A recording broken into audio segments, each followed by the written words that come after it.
Hello my dear juniors, কী অবস্থা সবার? So আজকে তোমাদেরকে একটা নতুন জিনিস শেখাবো। সো ইংলিশে আমরা বিকজ নামে একটা শব্দ আমরা সবাই জানি, এটা সবার একটা কমন শব্দ। আমরা যদি ইংলিশে কিছু নাই পারি, আমরা বিকজ একটা শব্দের সাথে সবাই কি পরিচিত।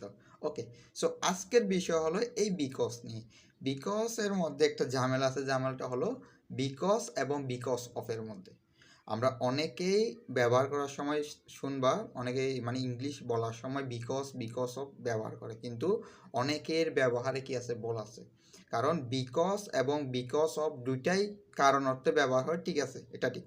বিকজ এবং বিকজ অফ দুইটাই কি কারণ অর্থে ব্যবহার হয়, কিন্তু এখানে সবচেয়ে বড় পার্থক্য হলো বিকজ এবং বিকজ অফ গ্রামাটিক্যালি তুমি কি একইভাবে বসাতে পারবা না। ওকে, তাহলে আমরা আসি। বিকজের পরে একটা বিকজ যখন বসবে, বিকজের পরে সম্পূর্ণ একটা ক্লজ আনতে হবে তোমার। একটা ক্লজ মানে একটা সাবজেক্ট থাকবে, একটা কি থাকবে, ভার্ব থাকবে।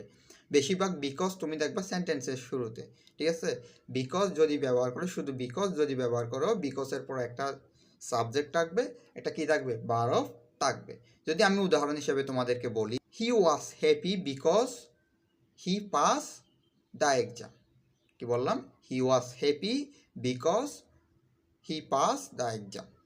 তাহলে দেখো, he was happy because he pass the exam. He একটা সাবজেক্ট, পাস্ট একটা কি, ভার্ব।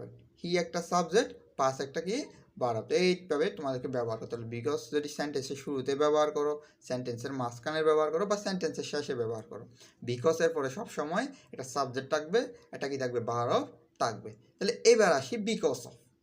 বিকজ অফ সেম কারণ অর্থে ব্যবহার হয়, কিন্তু বিকজ অফ যদি আমরা ব্যবহার করি, বিকজ অফের পরে শুধু একটা নাউন থাকবে, অথবা একটা প্রনাউন থাকবে, অথবা একটা জিরান থাকবে। তাহলে আমরা জিরান মানে কি জানি? জিরান মানে ভার্ব প্লাস আইএনজি। তাহলে বিকজ অফের পরে কখনো সম্পূর্ণ সেন্টেন্স হবে না, মানে কোনো ক্লজ হবে না, ঠিক আছে। তাহলে বিকজ অফের পরে কি থাকবে? সচরাচর একটা নাউন থাকবে, একটা প্রনাউন থাকতে পারে, অথবা একটা জিরান থাকতে পারে। জিরান মানে কি ভাইয়া? জিরান মানে ভার্ব প্লাস আইএনজি। তাহলে আমি একটা উদাহরণ হিসেবে বলতে পারি, she was happy because of her success.